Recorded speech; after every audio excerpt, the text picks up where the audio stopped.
Hello, Jeremy Weiss here with Weiss Tech Hockey. Today we're going to talk about how to increase your hockey speed through plyometric exercises. Now, plyometrics is kind of a broad topic, and there are many different exercises, many different ways of doing plyometrics, but basically what plyometrics is a way to develop explosive power. So today I'm going to show you one of my favorite plyometric exercises, which is a box jumping routine. Now, if you remember, I've talked about it in a number of videos. There are a few different elements to hockey speed. So hockey speed is composed of power and foot speed or agility. So if you have power but not foot speed, you're not going to be as fast as you otherwise could be. If you have foot speed and agility but you don't have a lot of power in your stride, then again, you're not going to be as fast as you could be. Now, if you think about it even deeper, power can be broken up into two different parts. Skating technique is kind of the first part. So if you've got a sloppy stride or an inefficient stride, then again you're going to be losing power and in turn missing out on your overall hockey speed. And the other aspect of power is your actual physical strength. So how strong your legs are and how explosive your legs are as far as that explosive power goes. So that's where plyometrics kind of comes in. It's really good to help strengthen your legs as well as develop that explosive power. Now, the box routine that I want to talk to you about is this is something I've been doing for a lot of years, and I really enjoy it, and I've seen a lot of benefit personally from it. But basically, it consists of 4 boxes. You've got 3 shorter boxes and then 1 taller box. Now, there are a number of different box sets out there that you can purchase. Most of them are typically pretty pricey. So I've known people that have them at their gym and they just use them there. I've also known people that build their own.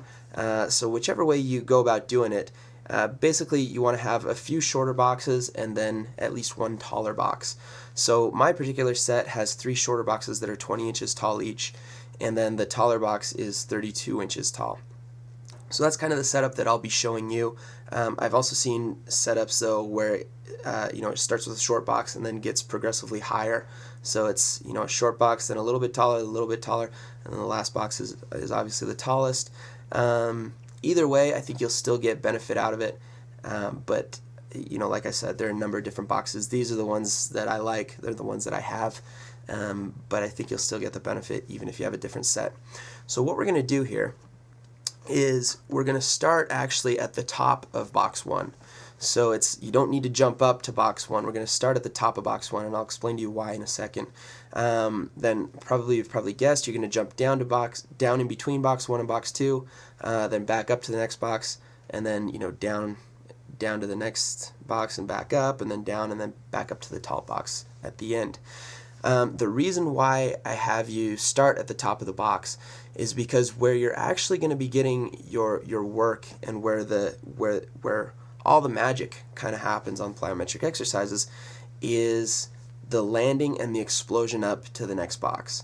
So it's not necessarily how you get up to the first box, it's what you do on the landings in between the boxes. So what you want to do is you want to land and explode back up to the next box as fast as you can.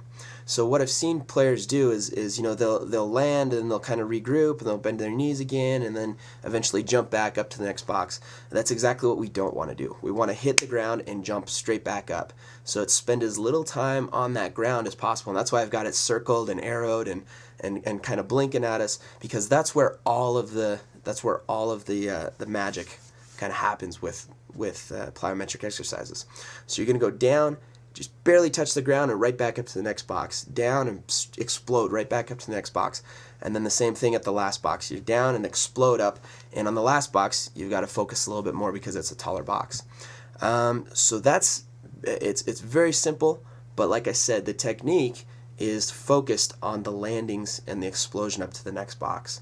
So you're going to go down.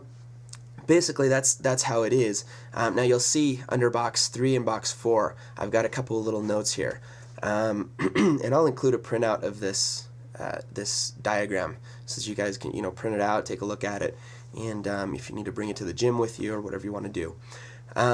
But after you've done your first set, and we'll talk about the routine here in a second, but after you've done your first set, you'll notice I have plus 2 inches. So you're going to add a booster box in there under box 3 that will raise it up 2 inches. And then the next step is after you've done that set, then you're going to add another 2 inches to box 4. And then the third part is another 2 inches to box 3. So that will raise box 3, total 4 inches. And then step 4 is an additional 2 inches on box 4, which will make it 36 inches total. Okay, so the routine will look like this. Basically, we're going to be doing 5 sets with 5 jumps, or sorry, 5 sets of 5 sets. So on set 1, you're going to go through, box 1, 2, 3, 4, 5 times through with no booster boxes.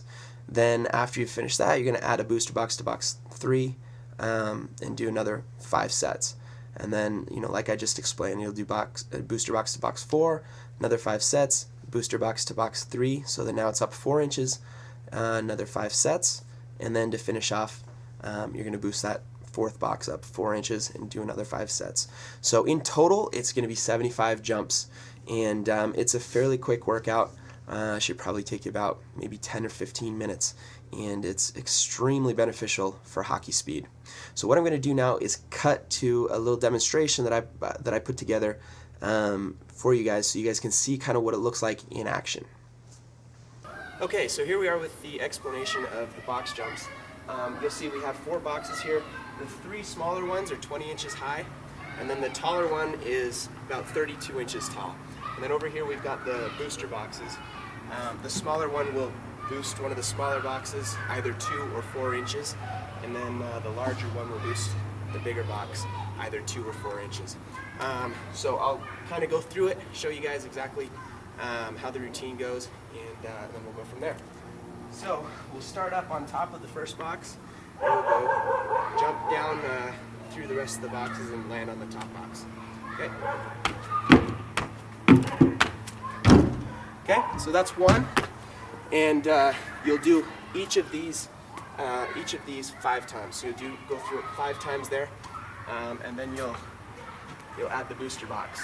Okay, we'll do the same thing again. Go 5 more times. Okay, after you've done that 5 times, then we'll boost the bigger box 2 inches. One thing you want to make sure that you remember on this is try to keep your boxes on a stable surface. You don't want your boxes shaking as you're going through this. Okay? So now we've got the second last small one 2 inches taller. So it's 22 inches there and 34 inches on the last one. Okay? After you've done that 5 times, then we'll raise this an additional 2 inches. Okay? So now we've got 24 inches on the second last small box, or second last box. Okay, and we'll do 5 more times. Okay? Okay, so for the final one, in case you haven't guessed, what we're going to do is we're going to raise the final box an additional 2 inches. So we'll be 36 inches on the tall box. Now as you're doing this, by this point you're probably starting to get a little bit tired.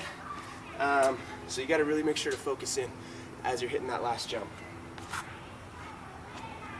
So here's what it looked like. And there it is. So that's the explanation of the box routine. I didn't want to end on a weak one, so here's one more clip just for good measure.